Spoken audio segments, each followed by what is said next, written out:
I'm back finally with chapter 7 of it's called On the Shores of Loneliness, and it is Hind's Feet on High Places. So let's start with chapter 7. Let me get my glasses on. It says, after they walked together through the burning desert sands, then one day, quite unexpectedly, a path crossed the main track which they were following. This, said the shepherd quietly, is the path which you are now to follow. So they turned westward with the high places right behind their backs and came in a little while to the end of the desert. They found themselves on the shore of a great sea. It is now time for me to leave you, Much Afraid, he said, and to return to the mountains. Remember, even though you seem to be farther away than ever from the high places and from me, there is really no distance at all separating us. I can cross the desert sands as swiftly as I can leap from the high places to the valleys, and whenever you call for me, I shall come. This is the word I now leave with you. Believe it and practice it with joy. My sheep hear my voice and they follow me. Whenever you are willing to obey me, Much Afraid, and to follow the path of my voice, you will always be able to hear and recognize my voice. And when you hear it, you must always obey. Remember also that it is always safe to obey my voice, even if it seems to call you to paths which look impossible or even crazy. On saying this, he blessed her and went from them, leaping and bounding over the desert toward the high places, which were now actually right behind her. Much Afraid and her two companions walked along the shores of the great sea for many days, and at first it seemed to her that up till then she had never known real loneliness. The green valley where all her friends and she had lived was far away behind her.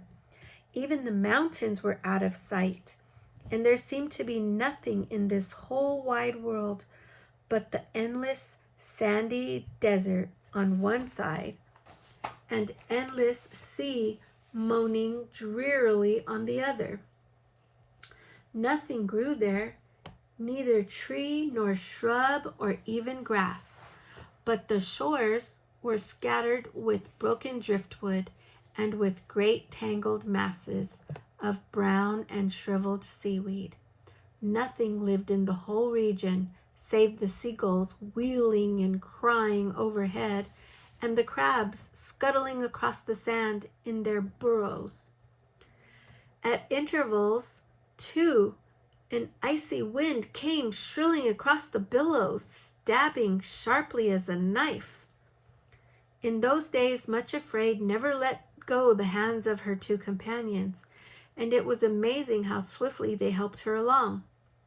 Stranger still, perhaps, was the way in which Much Afraid walked. Swifter and more upright than ever before, and with scarcely a limp. For something had happened in the wilderness which had left a mark upon her for the rest of her life.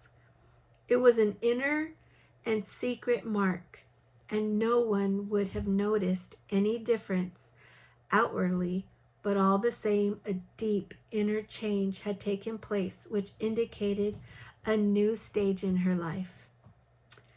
She had been down into Egypt and had looked upon the grinding stones, the wheel, and the furnace, and knew that they symbolized an experience which she herself must pass through. Somehow, incredible as it was, she, Much Afraid, had been enabled to accept the knowledge and to acquiesce in it, and she knew within herself that with that acceptance a gulf had opened between herself and her past life. Even between her past self, a gulf which could never again be closed. She could look back across it to the green valley between the mountains and see herself there with the shepherd's workers feeding her little flock, cringing before her relatives and going to the pool morning and evening to keep tryst with the shepherd.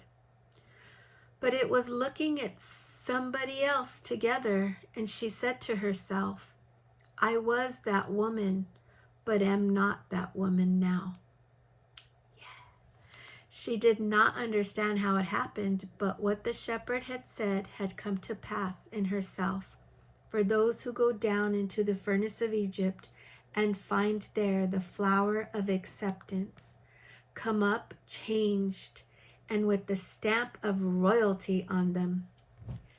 It is true that Much Afraid did not feel at all royal, and certainly did not as yet look it. Nevertheless, she had been stamped with the mark and would never be the same again. That's so exciting to me because I too have experienced transformation and the ability to see myself different and realize that the old me is gone. I'm not that person anymore, and it brings strength. And it helps you walk a little bit taller and stronger. And that's what it looks like has happened to Much Afraid. So let me keep reading.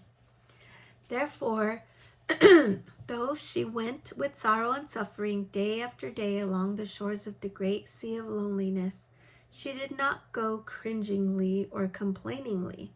Indeed, gradually, an impossible thing seemed to be happening. A new kind of joy was springing up in her heart, and she began to find herself noticing beauties in the landscape of which, until then, she had been quite unconscious.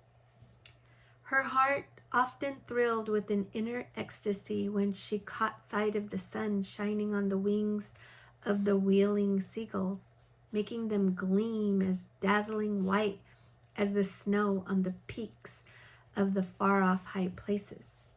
Even their wild, mournful cries and the moanings of the water stirred in her a sorrow which was strangely beautiful.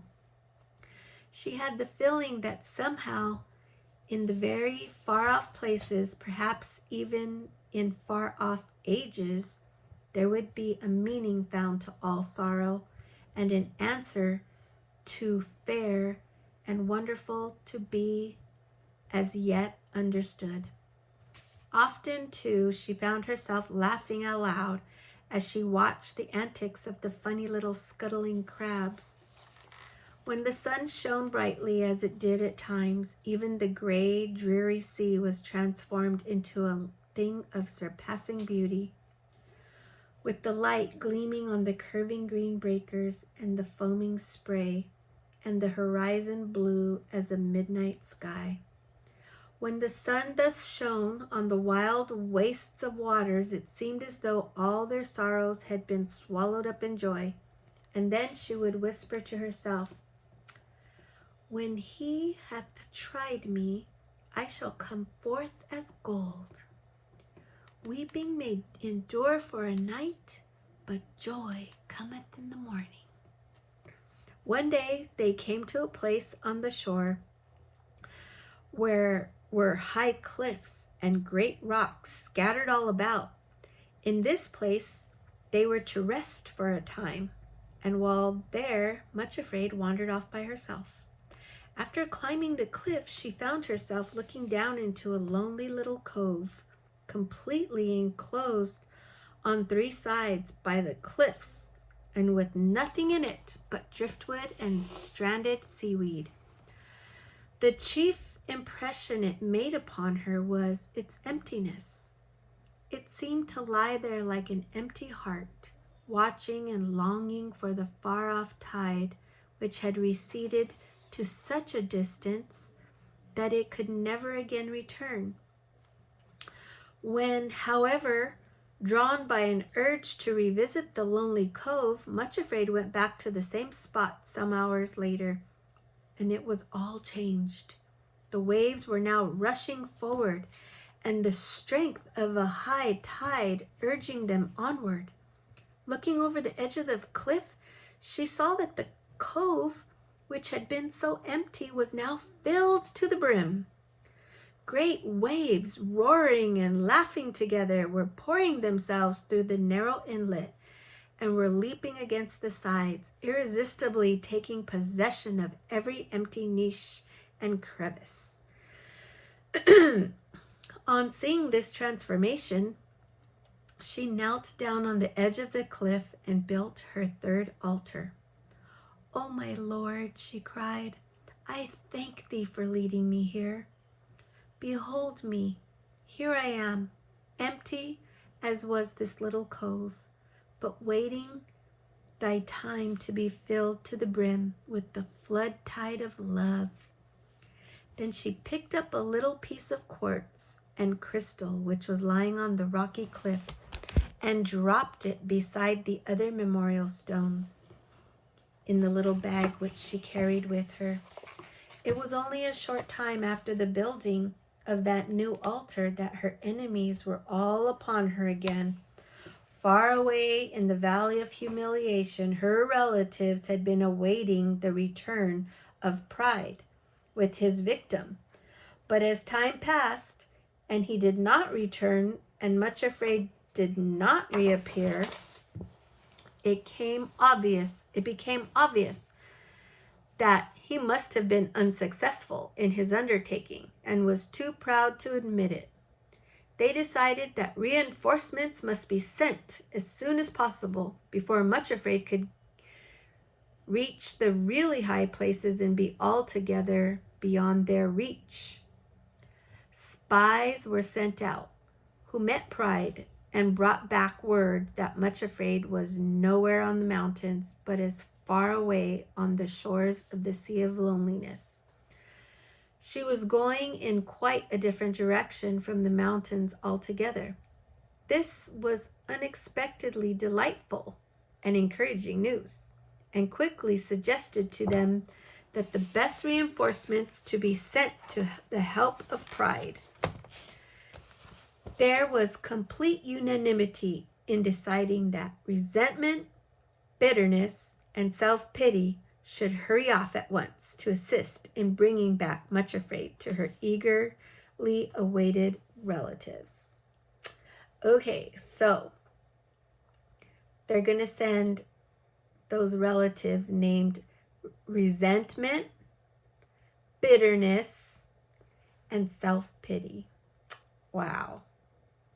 How many times have we allowed those enemies to come into our lives? Resentment, just being mad at what happened to us, just angry at the situation and what someone did or said, and the bitterness that we allowed to just take root inside of our hearts.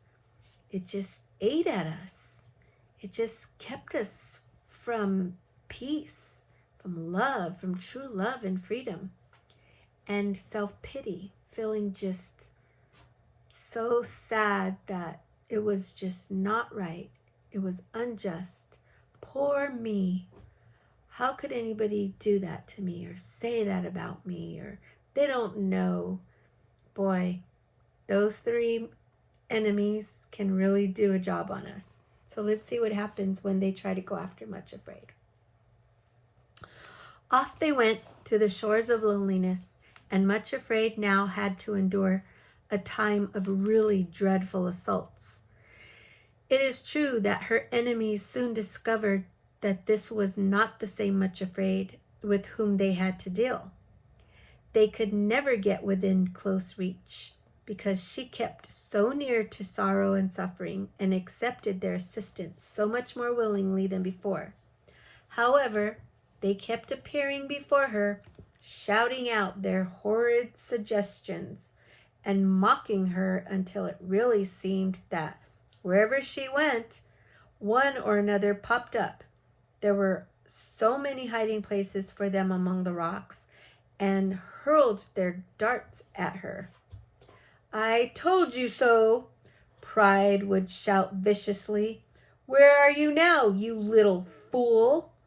Up on the mountain place, up on the high places?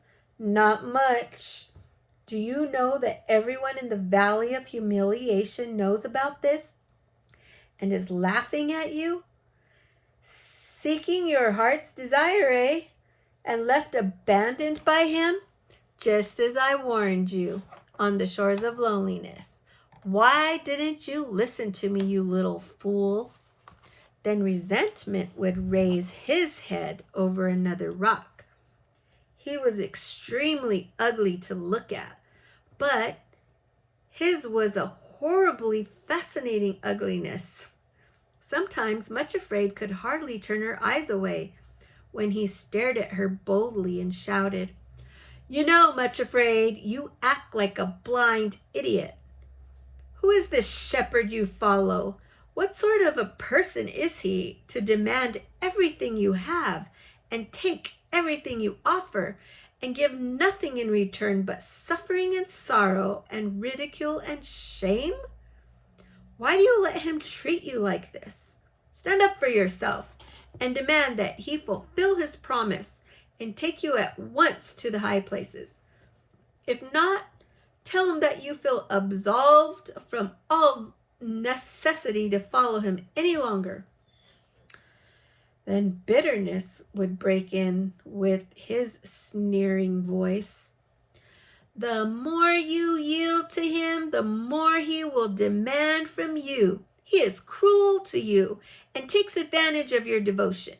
All he has demanded from you so far is nothing to what he will demand if you persist in following him.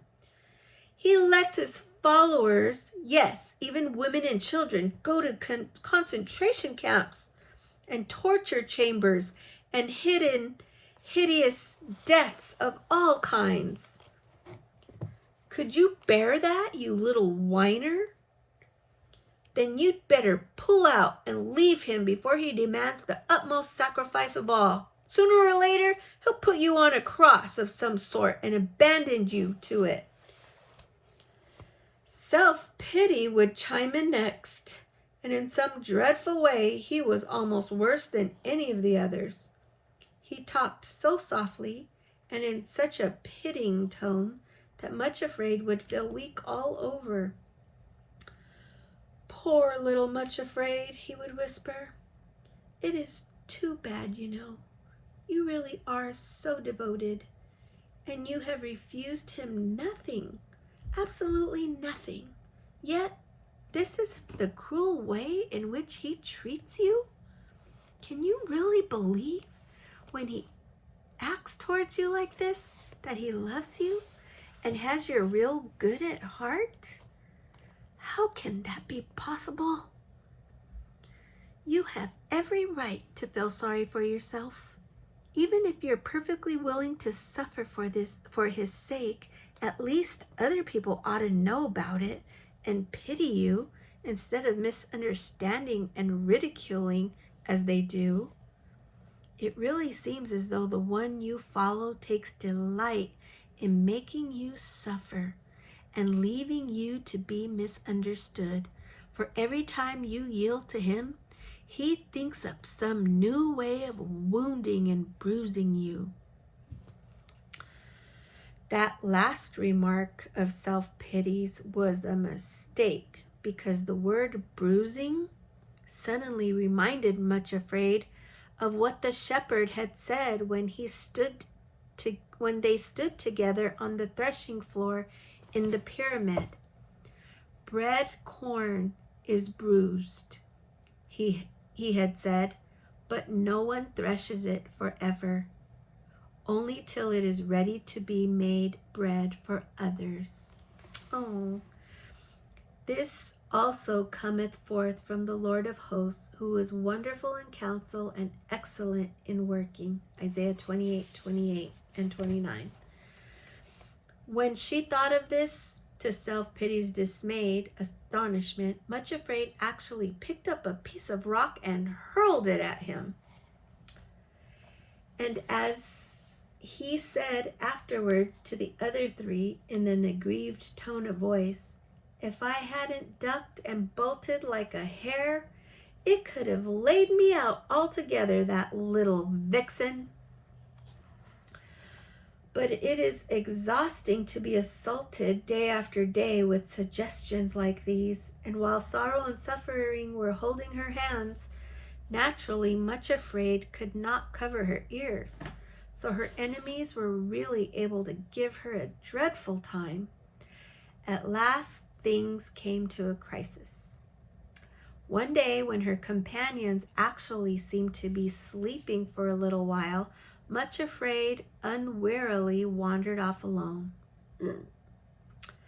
This time to her favorite spot, looking down into the little cove, but in a new direction, and she came to a place where the cliffs jutted out into the sea, forming a very narrow peninsula, which ended in a sheer precipice.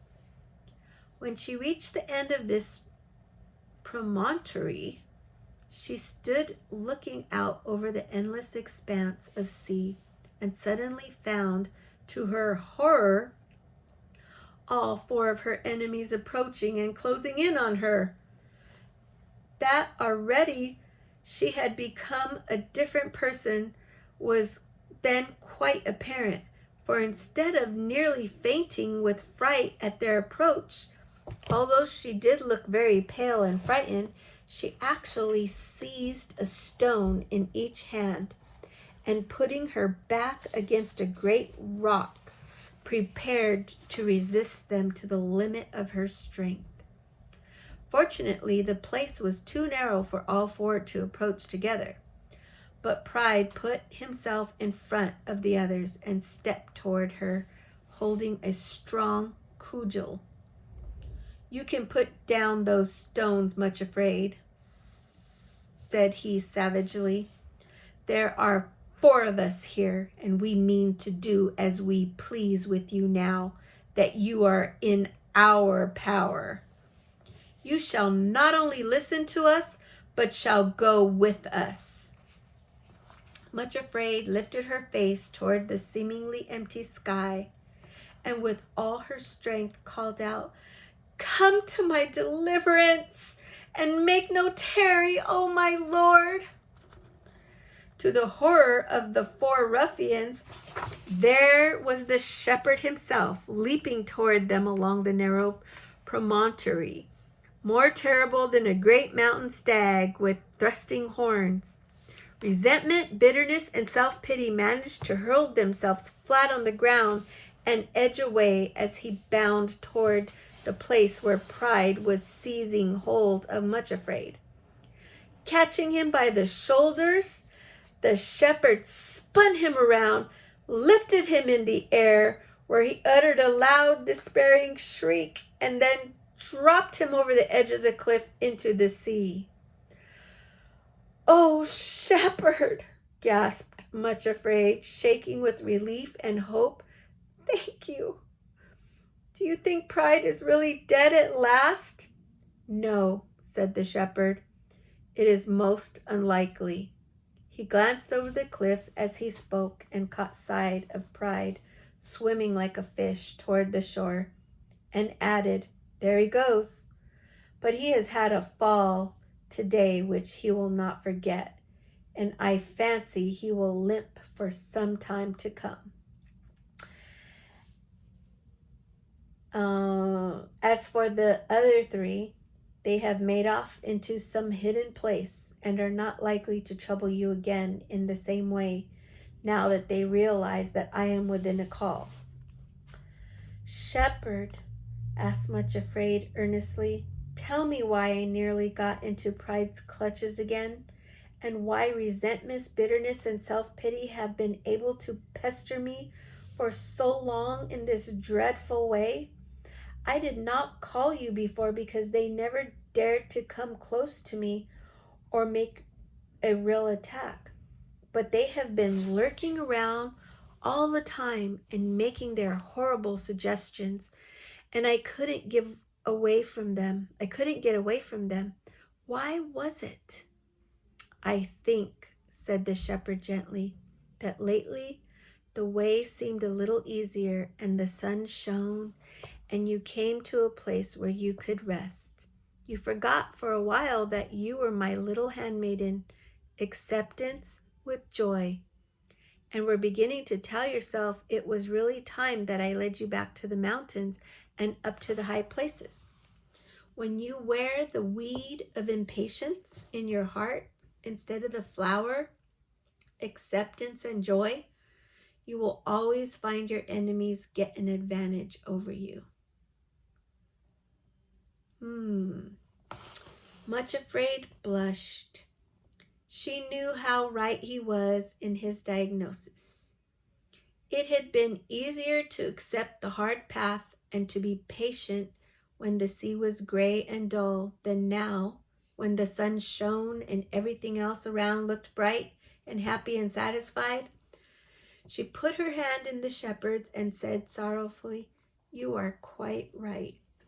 I have been thinking that you are allowing me to follow this path too long and that you are forgetting your promise." Then she added, looking steadfastly into his face, "But I do tell you now with all my heart that you are my shepherd, whose voice I love to hear and obey, and that it is my joy to follow you.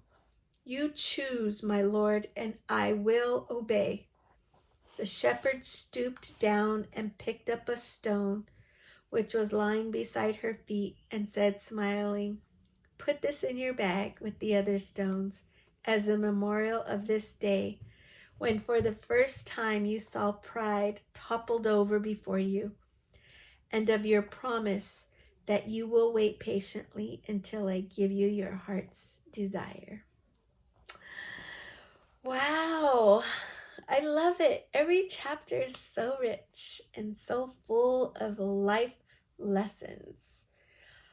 I hope you enjoyed that, and I hope that God speaks to you through it. Till next time, chapter 8, which will be on the old sea wall. See you later.